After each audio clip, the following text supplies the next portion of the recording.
내가 다시는 너희에게 근심 중에 나아가지 아니하기로 스스로 결심하였노니 내가 너희를 근심하게 한다면 내가 근심하게 한 자밖에 나를 기쁘게 할 자가 누구냐. 내가 이같이 쓴 것은 내가 갈 때 마땅히 나를 기쁘게 할 자로부터 도리어 근심을 얻을까 염려하며 또 너희 모두에 대한 나의 기쁨이 너희 모두의 기쁨인 줄 확신함이로라. 내가 마음에 큰 눌림과 걱정이 있어 많은 눈물로 너희에게 썼노니 이는 너희로 근심하게 하려 한 것이 아니요 오직 내가 너희를 향하여 넘치는 사랑이 있음을 너희로 알게 하려 함이라. 근심하게 한 자가 있었을지라도 나를 근심하게 한 것이 아니요 어느 정도 너희 모두를 근심하게 한 것이니 어느 정도라 함은 내가 너무 지나치게 말하지 아니하려 함이라. 이러한 사람은 많은 사람에게서 벌받는 것이 마땅하도다. 그런즉 너희는 차라리 그를 용서하고 위로할 것이니 그가 너무 많은 근심에 잠길까 두려워하노라. 그러므로 너희를 권하노니 사랑을 그들에게 나타내라. 너희가 범사에 순종하는지 그 증거를 알고자 하여 내가 이것을 너희에게 썼노라. 너희가 무슨 일에든지 누구를 용서하면 나도 그리하고 내가 만일 용서한 일이 있으면 용서한 그것은 너희를 위하여 그리스도 앞에서 한 것이니 이는 우리로 사탄에게 속지 않게 하려 함이라. 우리는 그 계책을 알지 못하는 바가 아니로라. 사랑하는 기류의 교회 교회 여러분, 어느샌가 봄이 우리 곁에 성큼 다가왔습니다. 차갑게 불어오던 바람이 이제는 따뜻하고 생명 없어 보이던 풀들이 이제는 푸릇푸릇 땅에서 자라 나오기 시작했죠.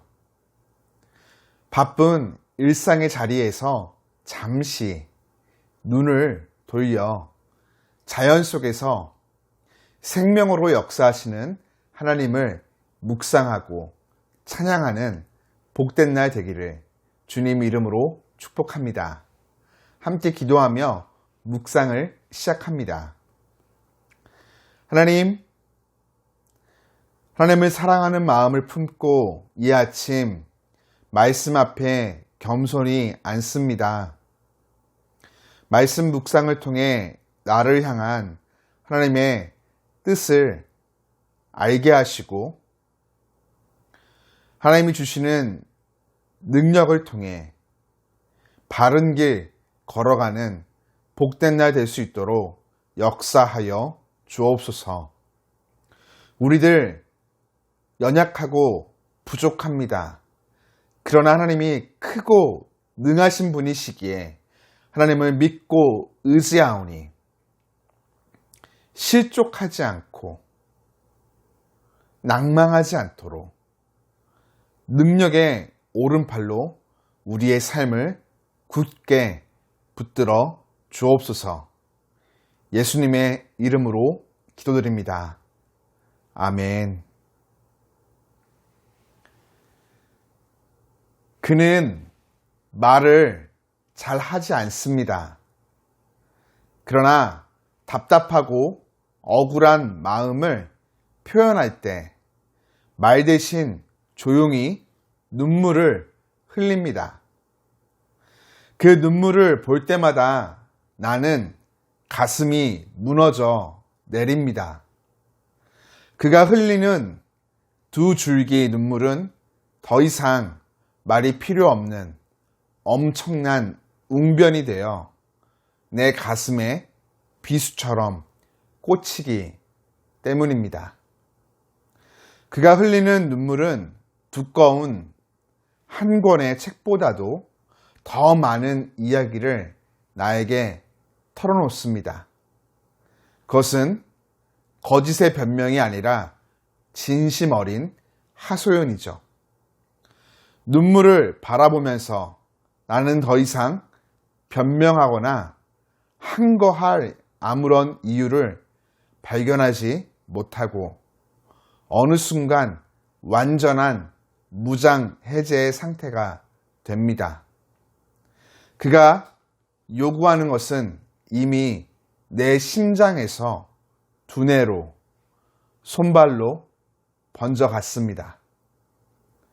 눈물. 그것은 최고의 웅변이며 가장 완벽한 호소입니다.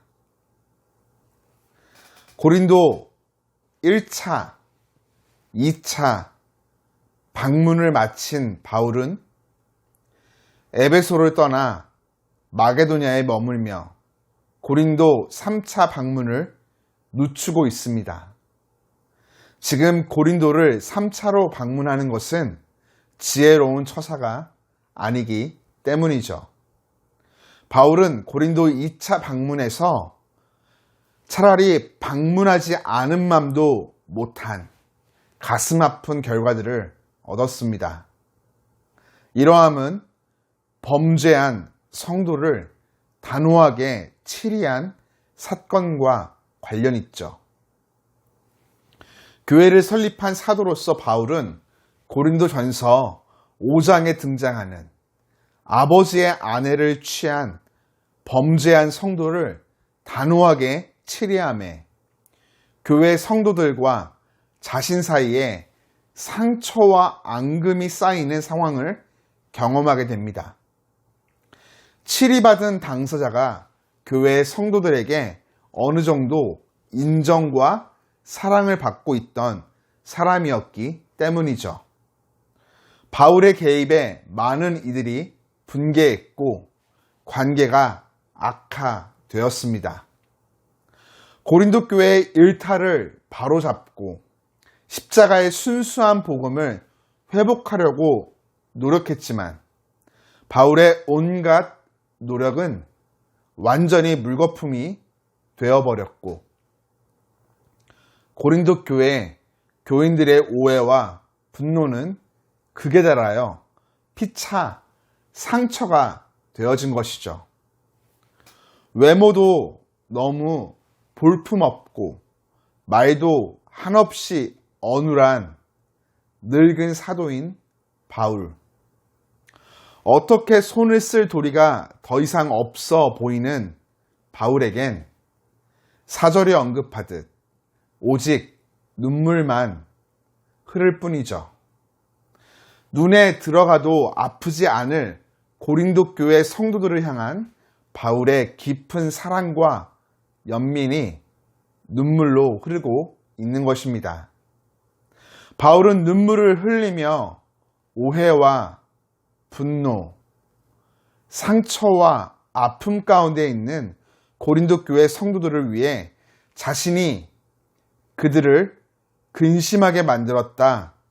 5절과 같이 솔직히 인정합니다. 그러면서 바울은 범죄한 당사자를 이제 용서하고 사랑을 베풀라 권고하면서 그 사람과 고린도 교회 성도들의 상처를 보듬습니다. 더 이상 그 문제와 상처가 지속된다면 모두에게 좋을 것이 하나도 없을 것이기 때문이죠. 우리 오늘 바울의 눈물 속에서 그의 애통한 마음과 따뜻한 사랑의 마음을 읽게 됩니다. 사랑하는 교회 여러분, 주님은 완전하시나 교회를 이루는 우리는 연약하고 부족합니다. 그렇기에 실수로 인해 서로를 향해 오해와 갈등, 상처와 앙금을 쌓기도 하죠. 그때 우리들 지체들을 연약한 상태로 방치하거나 소외시키기보다 성령의 도우심 아래 세밀히 서로를 살피고 진심으로 대해야 합니다. 그 과정에 진심 어린 눈물, 인내의 기다림, 자기 부인, 용서함도 필요하죠. 오늘 우리들 다양한 관계 속에서 상대방을 향한 나의 진심을 몰라주는 상황을 마주하게 될지도 모르겠습니다. 그런 상황 속에서 답답하고 속이 타며 마음의 어려움도 겪겠지만 우리들 성령의 도우심 아래 끝까지 품어주며 진심 어린 눈물과 인내의 기다림, 겸손한 자기 부인, 용서의 손길을 펼쳐주는 예수님을 믿는 참다운 하나님의 자녀가 되기를 기도하며 소원합니다.